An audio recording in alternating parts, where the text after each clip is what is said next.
Hello. Welcome to the second of 3 webinars on the transfer discharge hearing process, brought to you by the North Carolina Department of Health and Human Services Hearing Office.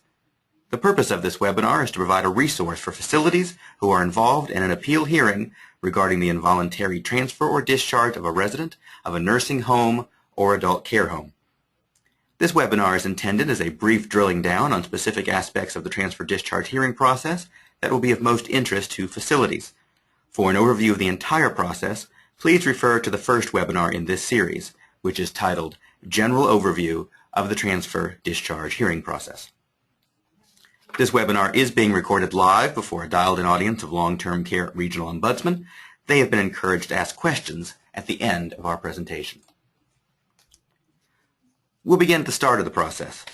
When a facility, either a nursing home or an adult care home / family care home, wishes to involuntarily transfer or discharge a resident, the process must be initiated via the completion and delivery of a Notice of Transfer Discharge form and a Hearing Request form. Forms differ depending on whether the facility is a nursing home or an adult care home, but both sets of forms can be found online at the addresses shown. They can also be found on the DHHS Hearing Office webpage, the link to which appears at the end of this webinar. Here's the Notice of Transfer Discharge form for a nursing home. It's mostly self-explanatory, but let's briefly run through the instructions for filling it out. Item 1 is the date, and this is the date that the notice is given to the resident. When you fill out this form, you should only fill in this date once you know you will be delivering the notice on that date. But keep in mind that the date the form is actually delivered controls. For example, if you fill out and date the form for a Friday, but neglect to deliver that form until the following Monday, then the effective date of the notice will be the Monday, and the 11 days the resident has to appeal will begin to run on the Monday, no matter what the form says. For item 2, you will fill in the resident's name, your facility's address, the name of the facility administrator, and the facility's phone number. Please be sure to complete this section legibly. It is our experience that oftentimes the only contact information we receive from a facility prior to a hearing is that which is contained in this section of the notice form. Item 3 is the date of the proposed transfer or discharge. In most circumstances, this date must be at least 30 days subsequent to the date of the notice. However, there are some exceptions to this. For nursing home, the applicable regulation can be found on the screen. As you can see, notice may be made as soon as practicable when the safety or health of individuals in the facility would be endangered by the resident continuing to reside in the facility, or if the resident's health improves sufficiently to allow a transfer more immediate than 30 days, or if an immediate transfer or discharge is required by the resident's urgent medical needs, or if the resident has not resided in the facility for 30 days. A final exception to the 30-day rule is laid out in another section of the regulation that deals with the closure of the facility. Please keep in mind that every one of these exceptions to the normal 30-day rule must be supported by documentation. In the case of endangerment of health or safety, that documentation must be from a physician. In the case of an improvement of the resident's health, that documentation must come from the resident's physician. Please keep in mind also that a resident cannot be discharged unless one of these exceptions apply before the appeal process is completed, even if the process takes more than 30 days. For adult care homes, the applicable law, which is on the screen, limits facilities from discharging a resident prior to the conclusion of the appeals process, except in cases where the resident's needs cannot be met or when the safety or health of the resident or others is endangered. Again, these reasons must be documented before they are considered valid, and, again, unless one of these reasons exists, the resident cannot be transferred or discharged prior to the conclusion of the appeals process. In our experience, it is extremely rare for a resident to be transferred or discharged prior to the conclusion of the appeals process, and keep in mind that a resident you have discharged may succeed in their appeal. Item 4 is the reason for the notice. Above this are listed the 6 permissible reasons. It cannot be emphasized enough that there are only 6 legitimate reasons to involuntarily transfer or discharge a resident. If the reason you are planning to transfer or discharge a resident is not listed here, then that resident cannot be transferred or discharged, period. Item 5 says who the facility is notifying in addition to the resident. If you are unable to ascertain the name of a family member or legal representative, then you should write unknown here. For item 6, you should mark an X in the appropriate space for either a transfer or discharge, and enter the name of the facility or other location to which the resident is being transferred or discharged. Please enter the address and telephone number of the intended location. We'll talk more about discharge locations in a few moments. For item 7, the facility must enter the contact information for the appropriate long-term care ombudsman for your region. If you leave out the ombudsman's information, the form will be considered incomplete and therefore invalid. For item 8, the facility administrator should sign the form and date their signature. Now let's take a look at the notice form that would be filled out by an adult care home. I won't go through all this form since many of the differences between it and the nursing home form are merely stylistic. For example, items 1 and 2 in the nursing home form are combined into a single item in the adult care home form. But there are a few substantive differences between the forms which we will examine. First of all, you'll notice that the 6 permissible reasons are slightly different. This is because the law that governs the transfer and discharge of residents is different depending on the type of facility. This topic is discussed in detail within the first webinar of this series, the General Overview. Secondly, and most importantly, you'll see that item 5 contains something not seen on the nursing home form, namely the question of whether or not the facility has convened the adult care home resident discharge team. The option for adult care homes to convene this team was created by the North Carolina legislature. If the team is convened by the adult care home, the facility does not need to state an appropriate proposed discharge location. If, however, the team is not convened, then adult care homes and nursing homes are treated the same when it comes to planned discharge locations. The discussion of discharge locations brings us back to the topic we left hanging when we were talking about the nursing home notice form. So let's talk for a moment about discharge locations. Nursing homes and adult care homes who do not utilize the adult care home resident discharge team are required not only to demonstrate that they have a valid reason to involuntarily transfer or discharge a resident, but also that they plan to transfer or discharge that resident to an appropriate location. What is an appropriate location for the resident is determined on a case-by-case basis. However, it should be noted that any location you put on either of these forms is the physical place where you intend to send the resident once they depart your facility.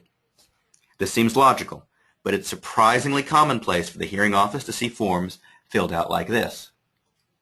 Now, obviously what has happened here is that the facility has pulled a mailing address from their file and used it as the discharge location. However, if that mailing address is, as seen here, a post office box or, as we've also seen more than a few times, a commercial establishment, such as the office of the resident's attorney, then this will not be considered to represent an appropriate discharge location. Now let's look at the hearing request forms for nursing homes and adult care homes. Facilities are only required to fill out the top box and deliver this form along with the notice form. More information on the hearing request form can be found in the Information for Residents and Resident Representatives webinar. Now once the forms are completed, they need to be delivered. If the resident resides in a nursing home, then on the same day that the notice is dated, it must be handed to the resident and mailed to the resident's family member of record and or legal representative. If the resident resides in an adult care home or family care home, then on the same day that the notice is dated, it must be hand-delivered to the resident, and a copy must be either hand-delivered or sent via certified mail to the resident's responsible person or legal representative. Once the resident's appeal has been received by the DHHS hearing office, it will be assigned to an individual hearing officer. The hearing officer's first task will be scheduling the hearing. Please be patient with this part of the process. Keep in mind that a resident has 11 days to appeal the notice, and once that appeal is received by the DHHS hearing office, it often takes a day or more before a case is assigned. And once the hearing officer receives the appeal, they have 5 days to place the hearing on their calendar and mail out a scheduling letter. Put all of this together, and it's possible for you to issue a notice of transfer discharge and have 2 to 3 weeks go by before you receive official notice in the mail that the resident has appealed and that a hearing has been scheduled. Once a hearing has been scheduled, both parties receive copies of the same scheduling letter. The scheduling letter consists of 2 pages, which will probably be on the front and back of 1 piece of paper. The front will show the date and time of the scheduled hearing. It will also request that you contact the DHHS hearing office at your earliest convenience in order to give us the telephone number where you can be reached for the hearing. Please do this if your telephone number on the day of the hearing will be different from the telephone number you listed under Item 1 on the Notice of Transfer Discharge form. And please be sure to read the back of the letter as well. It includes a section entitled Important Notice to the Facility, which explains that the burden of proof lies with the facility and gives information about providing documents and records to the DHHS hearing office that you intend to use at the hearing. Please note that this list of documents is not exhaustive. If you have relevant documents that are not on this list, absolutely feel free to utilize them at the hearing. However, if you're going to consult or cite any specific document or record during the hearing, you need to make sure that this document is received by the DHHS hearing office at least 5 days prior to the hearing. There are also legal requirements for when documents need to be provided to the resident or their representative. These vary based on the type of facility and are discussed in depth in the General Overview webinar. The short version is that nursing homes must make available to residents and their representatives any documents or records that they are going to use at the hearing, while adult care homes must take the further step of actually sending those records to the resident or their representative. If you have a conflict with the hearing date or time that is indicated in the scheduling letter, please contact the DHHS hearing office as soon as possible. If there is a legitimate reason why you cannot be present at the scheduled time for the hearing officer can, at their discretion, move the hearing to a different date and/or time. Should you wish to rescind the notice of discharge that you issued to the resident, you may do so any time prior to the issuance of the hearing officer's decision. If you rescind the discharge prior to the scheduled hearing, then, obviously, a hearing will not be held. Notice that you have rescinded the discharge must be made in writing to the hearing office and must expressly state that the notice of transfer discharge is being rescinded. A facility that rescinds a notice may issue a new one at any time, but once the first notice has been rescinded, the issuing of a second notice will restart the entire process, including the 30 days from the beginning. When it is time for your scheduled hearing, the hearing officer will call you at the phone number you have indicated. Please be patient if it is a few minutes after the scheduled start of your hearing and you have not been contacted. The hearing officer may be trying to reach other parties. However, if it has been 15 or more minutes since the scheduled start of your hearing and you have not been contacted, please contact the DHHS hearing office to confirm that the hearing officer has the correct contact information for you. Being available when it is time for your hearing is crucial. If the hearing officer is unable to reach the facility at the scheduled time of the hearing can go ahead without the facility's participation. If your facility is planning on having multiple people participate in the hearing, please plan on having them all in one room, preferably on a speakerphone where everyone can hear the proceedings and respond as needed. If your facility does not have this capability, then consider having each witness conferenced in on a different phone line. There are few things more disruptive to a hearing than having the hearing officer or resident ask the question of a facility witness only to have to wait for the phone to be passed to that witness and the question repeated. Once the hearing officer has all the parties on the phone, the hearing will begin. Each hearing officer has their own way of conducting a hearing, so the following general information may differ slightly from the way your hearing is actually conducted. But most hearing officers begin the hearing by introducing themselves and reading a brief opening statement that will discuss the law relevant to the proceedings, the documents the hearing officer received from both parties prior to the hearing, and the format the hearing will follow. All witnesses for both parties will also be asked to swear an oath to tell the truth. Because the facility has the burden of proof in these cases, it is customary for the facility's representatives to have the first opportunity to present their case. How you do so is up to you, but at minimum you must demonstrate why the reason you have cited for discharge is valid. And if you are a nursing home or an adult care facility that has not convened the adult care home discharge team, you must also make a case for why the discharge location you have indicated is appropriate for the resident. Once you have presented the facility's case, the resident's witnesses and the hearing officer will have the opportunity to ask you questions. Once those questions are completed, the resident's side will be given an opportunity to present their case. Please be silent and respectful while they are doing so. You will have every opportunity to ask questions of the resident's side and to rebut any of their statements that you disagree with once they have finished making their case. If you attempt to interrupt the resident's representatives while they are speaking, the hearing officer will ask you to refrain from further comment until it is your turn. The resident's representatives will be expected to give you the same courtesy. An involuntary transfer or discharge can be an emotional experience for both parties. But generally speaking, the DHHS hearing office expects that the facility representatives will remain professional at all times. Please focus your testimony on issues relevant to the case at hand. If your testimony wanders into subject matters not directly relevant to the resident's discharge, the hearing officer will likely redirect you back to the issues at hand. Please do not take offense to this, as the hearing officer is charged with conducting the hearing efficiently so as to ensure that all parties have an opportunity to present all available relevant testimony. Once all relevant testimony has been solicited, the parties will have the opportunity to make closing statements. The entire hearing should take an hour or less, although more complex cases can take longer. Once the hearing is concluded, the hearing officer has 10 working days to issue a decision.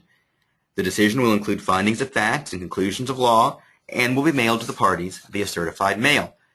There are 3 decisions a hearing officer can make.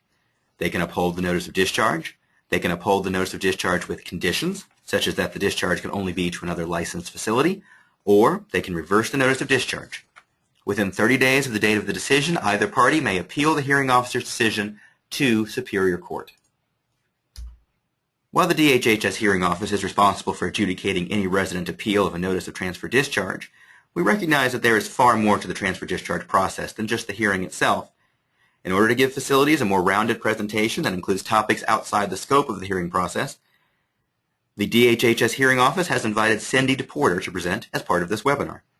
Ms. DePorter is the Acting Assistant Section Chief for Acute and Home Care and Manager Quality Evaluative Systems within the Nursing Home Licensure and Certification Department of the North Carolina Department of Health and Human Services Division of Health Service Regulation. Please note that Ms. DePorter's remarks will pertain exclusively to nursing homes. And with that, Ms. DePorter, you have the floor.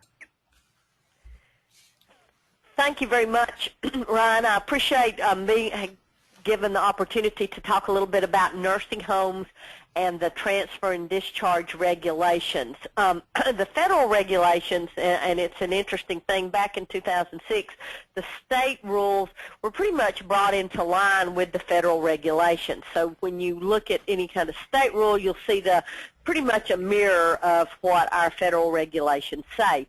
Under the federal regulations, we basically have this set of tags, what we call tags or deficiency regulations, that we take a look at. And those are the ones that we're going to talk about today.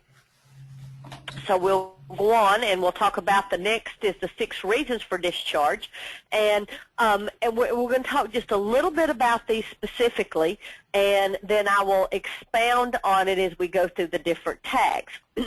The very first reason is that a transfer or discharge is appropriate because the resident's health has improved sufficiently so the resident no longer needs the services provided by the facility.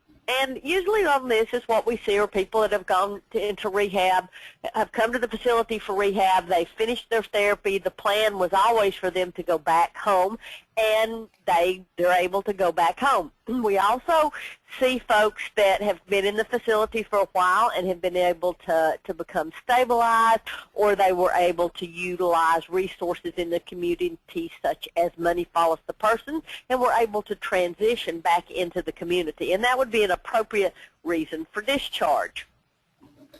The next area that a person, if you want to go to the next slide, please, that the person may be able to be transferred would be that the safety of the individuals in the facility is endangered. Now, there's been quite a lot of talk about this and what is considered endangered.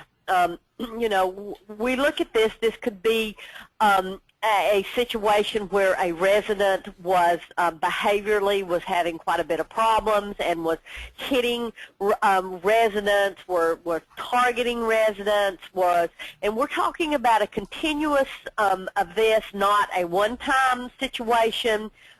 We would expect that the facility would address if a person had a behavior where they maybe pushed a resident or hit a resident. What is the facility doing about that? We would expect to see a care plan, a behavioral plan, that the resident was involved, if the resident knew what was going on, if the resident didn't know what was going on, that they would have the family involved and the resident, the physician, nurse practitioner, the interdisciplinary team of the facility would be taking a look to see exactly what needed to happen with this. And if a person needed to be transferred into a different setting, then the expectation is that at the point the person needed to come back or became stable and needed nursing home level of care, again, then the facility would accept the person back. The health of an individual in the facility would otherwise be endangered. Now, with this, we would be looking at something like if there was an Ebola outbreak, and I know that seems to be a little bit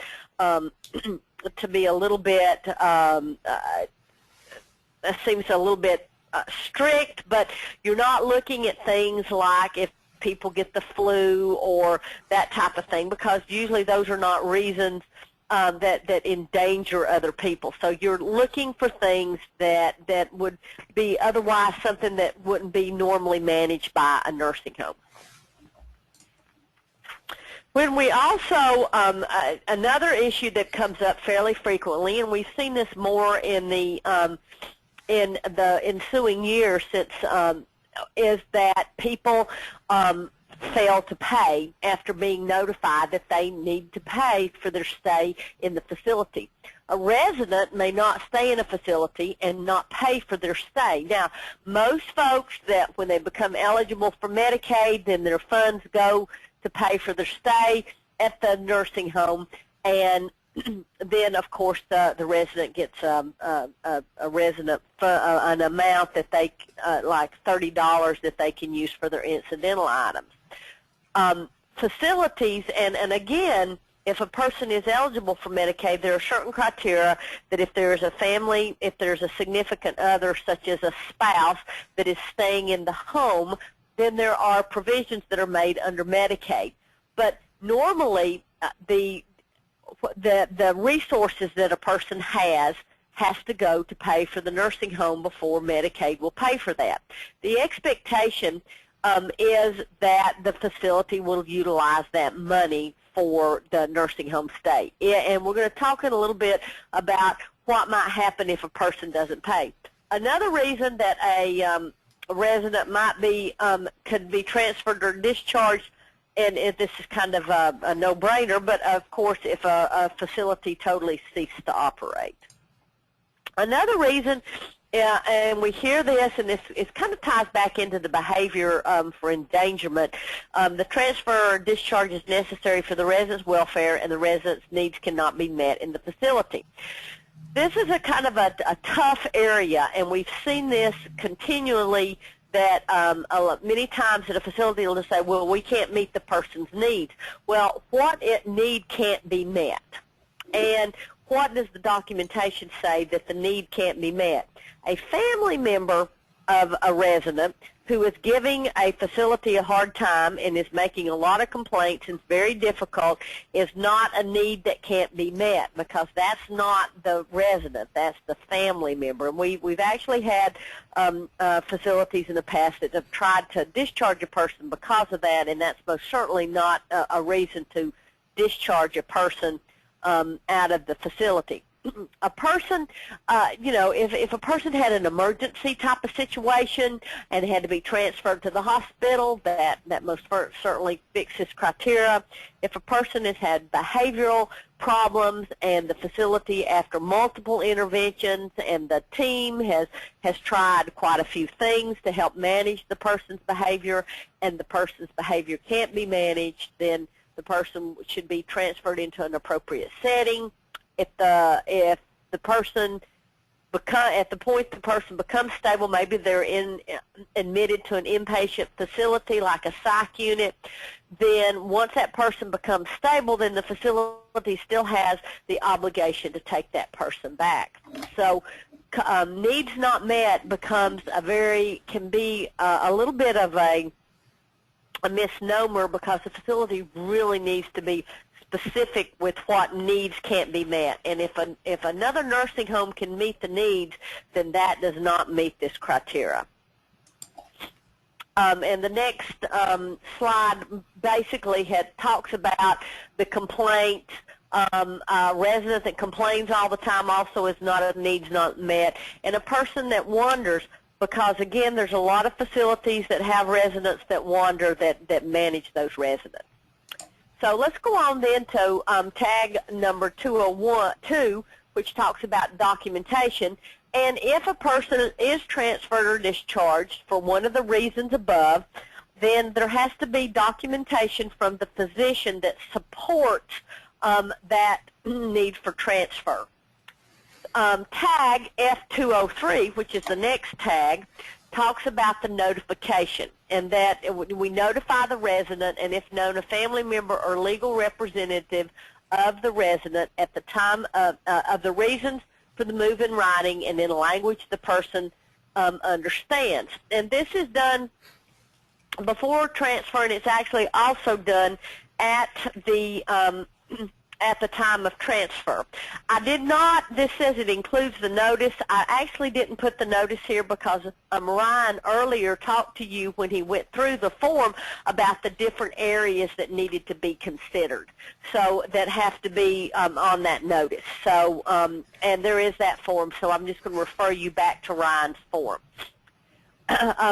We'll go ahead and at the next one, there is a timing on this notice, and you do have to, if you're going to do a transfer for one of those reasons, that's not one of those reasons above, or for one of those reasons, you do have to issue, and remember, for emergency transfers, you're not having to issue a 30-day notice for an emergency transfer, because if a person's health has deteriorated and they needed to be in a hospital, then you need to transfer them. You then give them the information about returning to the facility and the bed hold policy and those types of things at transfer, but you're not having to issue a 30-day notice for that. And I know there's some confusion on that. But for a person that has been in the facility at least 30 days, then you do have to issue a 30-day notice. This notice has to contain the date of the discharge, the location to where the person is transferred, a statement that the person has a right to appeal. And next slide. And the names of the addresses, the telephone number of the ombudsman. Next slide. There's also, you have to give them the advocacy groups. You have to do also, next slide, you have to give them our office's information. And again, this is all information that Ryan actually talked to you folks about prior. If a person has been in the facility less than 30 days, then you still have a requirement to provide them with a notice.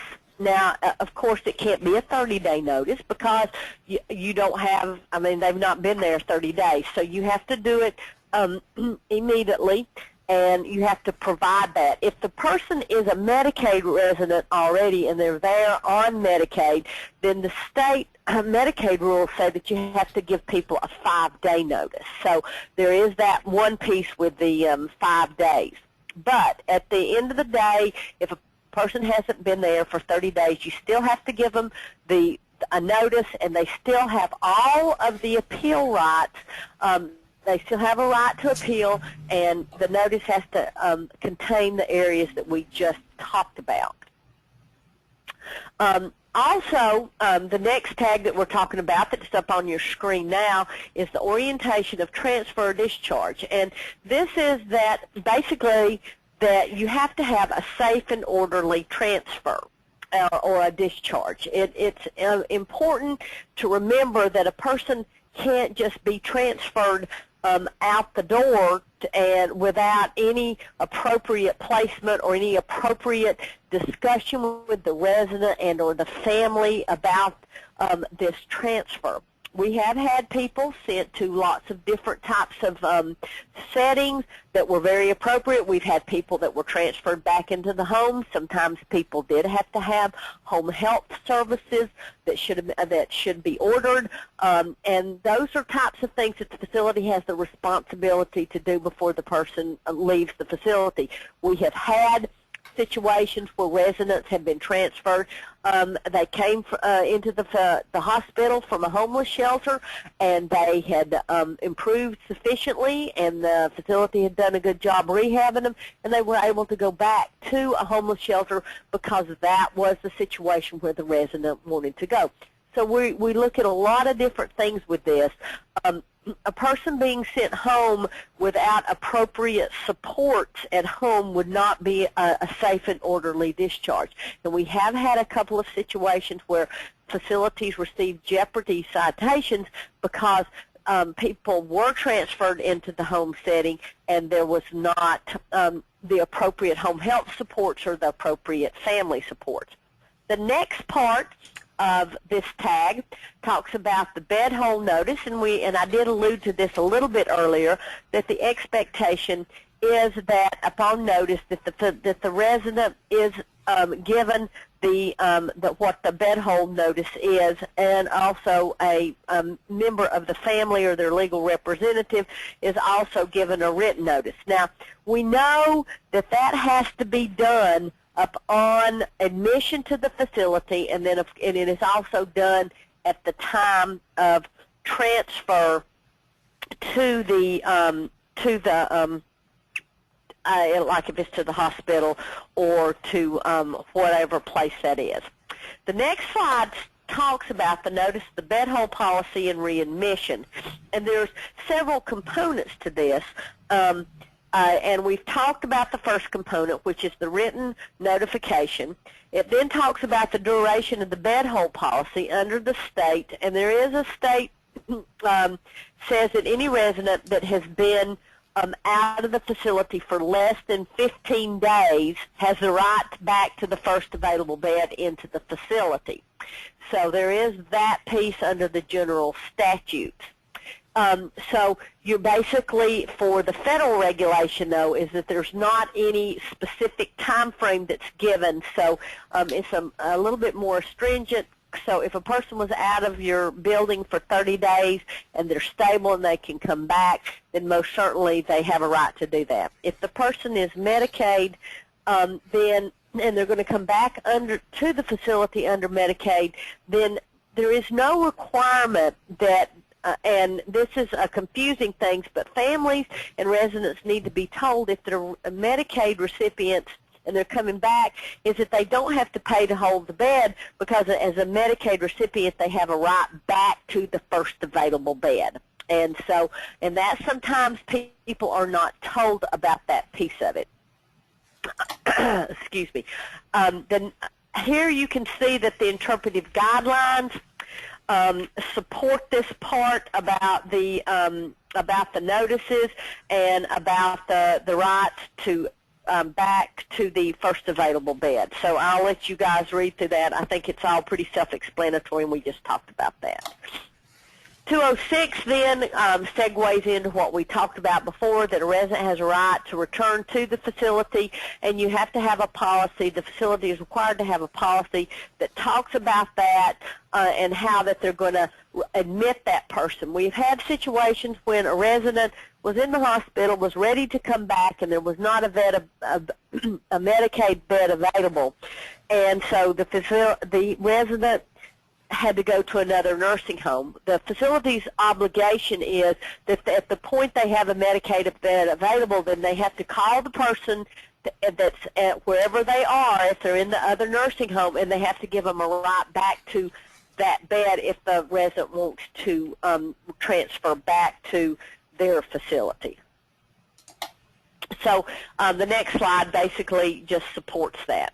When we go over to 207, basically, it talks about that the facility has to have identical policies and procedures and practices for transfer and discharge under the state plan for all individuals, regardless of source of payment. So we look at the way whether the bed is either certified for Medicaid, Medicare, or if it's certified for just private pay.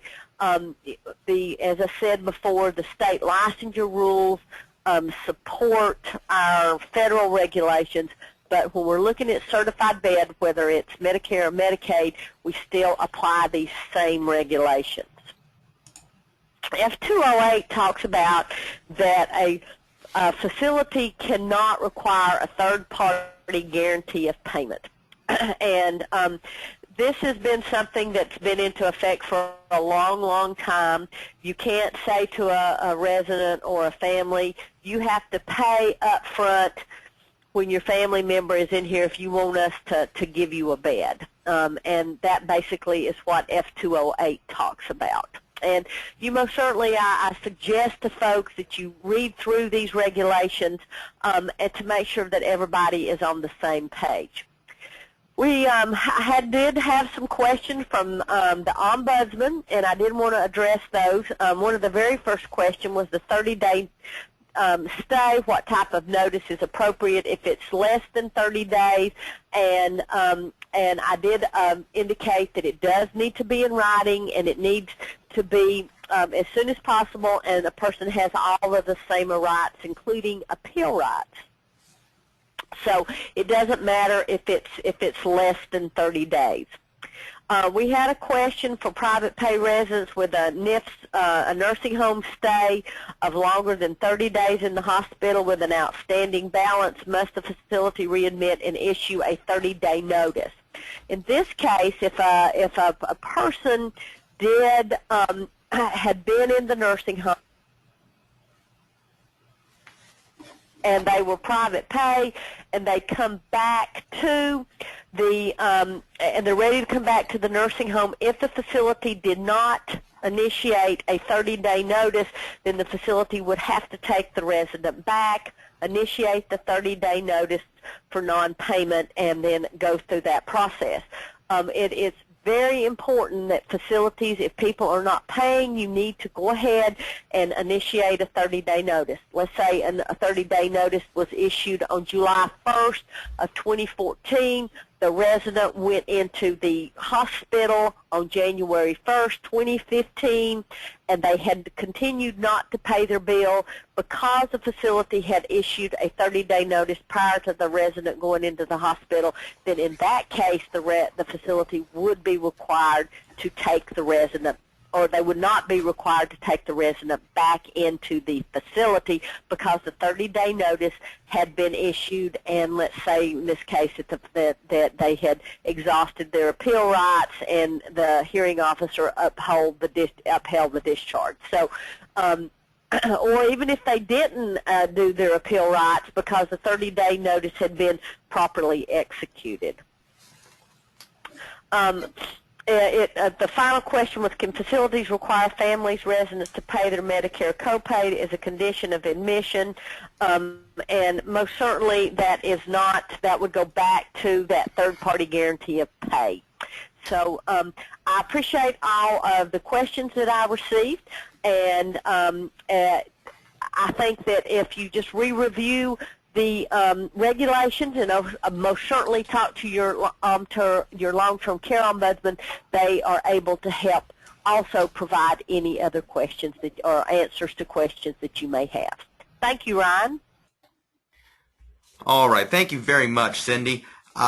Before we turn to the questions that were asked of me, and actually I think there was only one that was asked of me directly, I want to go back for a minute and talk about the ombudsman who are here today. And regional long-term care ombudsman exists to assist the resident and their representative. But of course it is up to the resident and their representative to determine if they wish to involve the ombudsman in the hearing process. Now, in our experience at the hearing office, the addition of an ombudsman to the process can often be a positive development for both sides. In many cases, the ombudsman is able to resolve the issue prior to the hearing, which allows for the hearing to be dismissed. All right, so now the floor is open for questions. They've been coming in. Obviously, Mr. Porter's answered the ones that were directed to her. I had one question that was directed to me, and that question was, is the form invalid if the facility has the wrong telephone number and name of the ombudsman? And obviously, we're talking about the notice of discharge form, and the answer is yes. If you, as a facility, issue a form and you don't have the correct information on there, obviously, the reason that has to be on there is so that the resident or their representative can contact the ombudsman. If the information is wrong, then obviously they're not going to be able to do that. So what would almost certainly happen in that case is that the notice would have to be reissued with correct contact information, and the 30 days for discharge and the 11 days for appeal and all of those different dates would begin to run on the date that the form is reissued. All right, and that is the only question for me. So now we can move on, and I want to just thank everyone for your questions. And before we conclude, I did want to add one final thought. and that is that the DHHS Hearing Office is a neutral, unbiased entity. Please know that when you come before us, you will receive a fair and impartial hearing. We will listen to you as well as the resident, and we will make our decision based solely on the evidence presented and the law. And that concludes this webinar. I do want to thank the live audience for their participation, and I want to thank you for watching this webinar. I hope we've been able to provide you with valuable information regarding the transfer discharge process.